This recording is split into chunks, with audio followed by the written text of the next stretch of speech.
Hey Smart Homers, John Stone, the DIY Smart Home Guy, and I know why you're here. You were looking for a smart lock, you saw the Kwikset Home Connect 620 for under $150, and you asked yourself, is this thing even worth it? Well, in this video I'm going to tell you everything that I know. Oh, and I bought it, I ain't getting paid. And if you want to help support this channel and help fund some of these cool things that I buy to do reviews on and builds on, click that thanks button below. There's a little thing popping up right now to tell you how.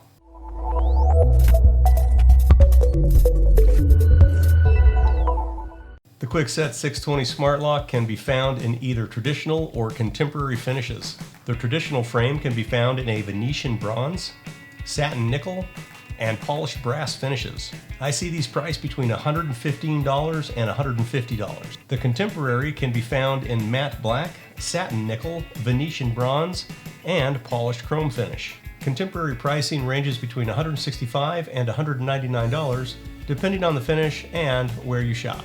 That means if you want the sexy lifestyle, it's going to cost you more money. Ain't that always the case?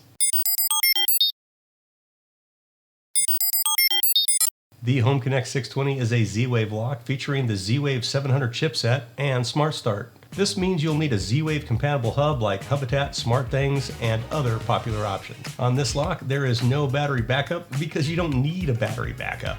This thing's got a key for all you I can't live without a key people. The good news is that this has the Kwikset Smart Key cylinder, which means that you can rekey it to match your other Kwikset locks that are KW1 compatible, which is actually a pretty cool feature. The lock can hold up to 250 user codes, which makes it perfect for Airbnb. User codes can be from 4 to 8 digits. The lock supports one-touch locking, audio feedback, and the keypad has real push buttons that illuminate when you press them. At this point, you've got to be asking yourself, John, what's the catch? Well, the truth is there really isn't one. This is a very straightforward lock, and that means it doesn't have a lot of the bells and whistles that you probably didn't need anyway. These are things like voice prompts, the ability to turn the audio on and off, auto unlock on arrival, which you could automate anyway through a Z-Wave hub, auto relock, and fake pin. Do I personally care about these things?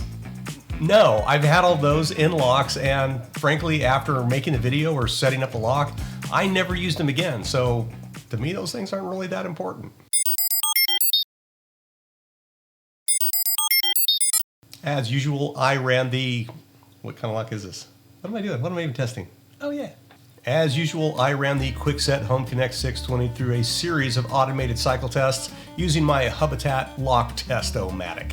My extreme load tests run the lock command at 60-second intervals or less, and normal load testing runs the intervals at or greater than every 3 minutes. This allows me to benchmark this lock against other locks and look for any quirks that might jump out.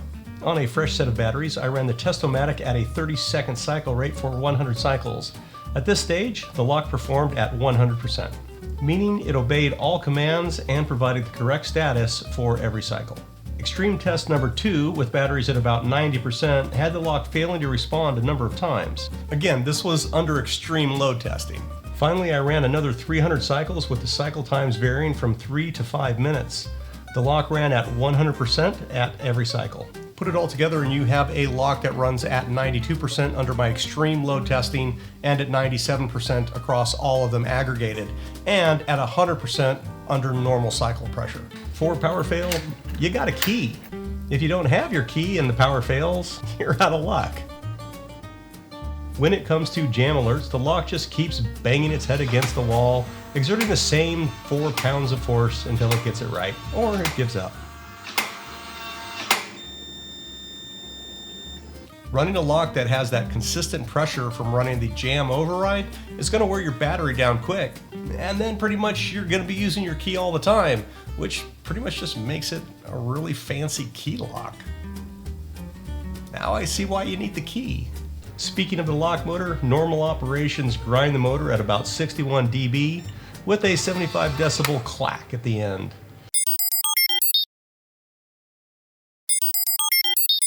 Overall, the Kwikset Home Connect 620, it's a 5-star rating just about everywhere except for the following areas. When it comes to aesthetics, the fit and finish is a high quality. However, it's not the sexiest lock on the market. But for a utilitarian Z-Wave Smart Lock coming in at under $200, who cares? I also dinged it a half a star for failing during the extreme load testing. Now again, don't let this bother you. That was extreme load testing. Under the normal testing, this thing performed at 100%. Those extreme load tests, you're never going to run your lock like that. You're going to use it, the batteries and the motor on this thing, what, 3, 4, 5 times a day at the most. The jam alerts were the biggest concern. While it did provide an alarm, it's very quiet. So quiet that it's not even as loud as the motor. Overall, I'm giving this Home Connect lock a 4.5 out of 5. And when it comes to value for money, I'm actually giving it a 5 out of 5. This is a really good buy, folks. I really like that the Kwikset Home Connect 620 does not waste my time with a lot of unnecessary features. As I mentioned, a lot of those features I'm going to use once during the setup and I'm going to ooh and ah over them, and I'm never going to use them again, so they're pretty much a waste of money, in my opinion. I mean, if you like them, pay the extra money, but for me, meh.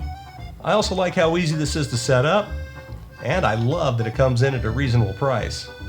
Don't forget to subscribe, and don't forget to click like. Over here are a couple of videos that my robot assistants pick out just for you. And go ahead and spank that bell icon. It won't mind. It kind of likes it.